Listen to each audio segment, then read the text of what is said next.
Yang pertama, yang kaitan tadi di satu hotel, yang memang dia datang ke hotel itu hanya lagi acara, kata Pak Haji tadi, ya tetap aja tidak perlu Jumatan itu, cukup aja sholat duhur aja berjamaah itu, kalau sampai seperti itu. Kemudian yang kedua yang ada kaitan tadi, sebenarnya kalau orang sedang berkhutbah lalu bahkan dia mendengarkan di bawah pohon, tidak kaitan dengan masalah tanah mah tidak masalah, ngampar di bawah, di lantai, di tanah pun. Tapi kalau umpamanya sambil dengar khutbah, sambil nyandar, sambil ngerokok, ya nggak ada adab sama sekali, nggak etis itu. Orang walaupun mendengarkan, itu makhluk langka yang model-model begitu kalau ada memang. Saya mengatakan tidak sah sih, nggak berani, karena dia juga katanya mendengarkan sambil merokok dan dengarkan, asik dia. Bagus ini khatibnya.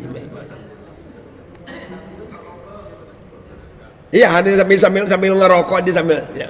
Walaupun itu rokok sependapat, ya ada yang berpendapat makruh. Yang mutaakhir ini kan ada yang mengatakan haram total gitu kan. Nah, gitu. Saya tidak sependapat, tapi andai kata pun itu tidak membatalkan, nggak etis dah. Nggak etis gitu. Sambil jangankan begitu, sebenarnya duduk sambil berlutut aja itu ketika khatib itu nggak boleh itu. Berlutut gitu, apalagi begitu. Mungkin sambil santai, dia sambil merokok. Nah, itu seperti begitu. Sedang khatib nggak boleh itu. Walaupun tidak membatalkan, nggak adab, ada tata krama. Karena khutbah itu bagian daripada sholat. Bahkan ada yang mengatakan 2 rakaat pengganti dari zuhur. Kalau zuhur 4, makanya Jumat hanya 2. Maka karena keempatnya itu adalah dengan khutbah, maka khutbah jangan dianggap sepele gitu. Makanya kalau umpamanya khatibnya enggak sah, katakanlah khatibnya mengandung hadas, batal wudunya, maka batal khutbahnya. Kalau khutbahnya batal, berarti sholat Jumatnya batal gitu. Sekira gitu. Yang pertama, ketika musafir, kalau sudah itu genap tadi, katakanlah kita batasi musafir, kalau menurut ini fikih ini kan 3 hari. Kalau di hadis-hadis ada yang seminggu, ada yang 15 hari Rasulullah tentang jamak qashar. Berarti kalau hari yang keempatnya sholat duhurnya kita sedang berarti di musafir, maka boleh untuk tidak mutim, tidak sempurna, artinya bisa dikosor, bisa dijamak dan bisa dikosor. Kalau memang mau, itu hanya kebolehan saja. Mungkin begini, ketika kita hari yang keempat misalnya di kampung, katakanlah kalau kita hari yang keempat itu berarti kita kan boleh dikosor, boleh dijamak. Kalau jamak dan kosor berarti kita tidak ikut berjamaah. Kalau tidak ikut berjamaah berarti kita nggak silaturahmi gitu. Artinya makanya kebolehan ini bisa saja dipakai atau bisa saja tidak. Tetap aja kita artinya walaupun sudah ya hari yang keempat tadi, kita dalam keadaan musafir, andai kata kita enggak menjamak dan enggak mengkosor sholatnya, ya tetap sah. Karena kita inginkan datang ke masjid, ketemu dengan teman, karena kita udah lama enggak pulang, datang ke masjid ketemu dengan tetangga, dengan teman kita. Tapi kalau kita mau jamak kosor, ya kan nggak bisa berjamaah gitu, bisa di rumah aja dilakukannya. Mafhumnya akhirnya begini, ketika kita sudah tadi lewat 3 hari, berarti boleh sholat itu dijamak minimal. Bahkan kalau masih agak capek, kemudian bisa sekaligus bukan hanya sekedar jamak, tapi termasuk dikosor, yang 4 menjadi 2 gitu. Satu.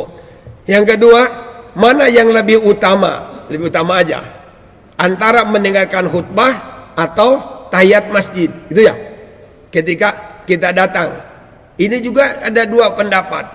Ada yang mengatakan ketika itu kan kalau sholat tahiyat masjid kan hukumnya sunnah, sedangkan menyimak khutbah hukumnya wajib karena syarat sah Jumat. Maka ada yang mengatakan duduk saja, katanya, dengarkan itu khutbah. Untuk mengganti 2 rakaat tadi, baca al-baqiyatus sholihat. Al-baqiyatus sholihat itu satu ucapan tasbih, subhanallah walhamdulillah wala ilaha illallah wallahu akbar 4 kali, maka sama dengan sholat 2 rakaat tahiyat masjid. Tidak perlu sholat katanya kalau khatib sudah berjalan.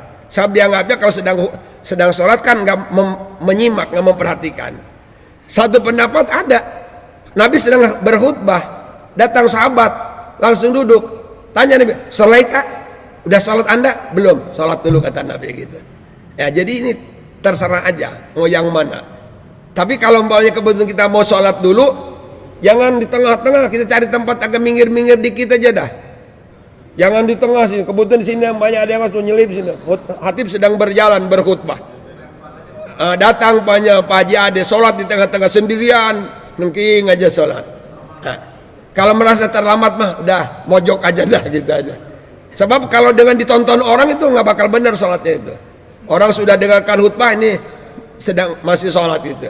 Makanya saya lebih cenderung kalau model begitu, lebih cenderung udah duduk aja dengarkan khutbah gitu. Jadi pada dasarnya dua-duanya benar.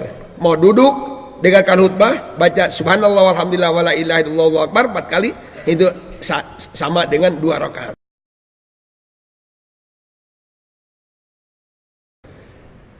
Disunahkan apabila kita datang ke masjid, adzan sedang dikumandangkan. Kalau sholat kita justru makruh ya. Sedang adzan sholat, kecuali kalau sedang sholat kita adzan dikumandangkan, teruskan saja, jangan dibatalkan. Tapi kalau sedang adzan disunahkan untuk mendengarkan dan mengikuti adzan itu sendiri. Makanya kebanyakan berdiri aja gitu kan ya. Selesai adzan barulah sholat sunnah tahiyat masjid gitu. Disunahkan memang. Itu Pak Haji. Disunahkan untuk, tapi bukan hanya berdiri tapi nggak itu, menyimak dan juga mengikuti gitu, seperti itu. Satu. Yang kedua, subhanallah. Apa ya tadi? Setelah Jumatan. Oh iya, baik. Iya. Setelah Jumat, karena Jumat itu adalah badal atau penggantian pada zuhur, maka ba'diyah Jumat atau ba'diyah zuhur itu boleh 4 sekaligus. Atau kalau Jumat itu ada juga hadis, nah kan habis Jumat itu 4 rakaat, 2 rakaat di masjid, 2 rakaat di rumah. Tapi andai kata mau sekaligus di masjid, baik itu ba'diyah Jumat maupun ba'diyah zuhur, 4 sekaligus boleh. Itu dibolehkan sholat sunnah rawatib, qobliyah atau ba'diyah, katakanlah zuhur tadi atau Jumat, sekaligus 4 rakaat tanpa tahiyat awal, langsung gitu.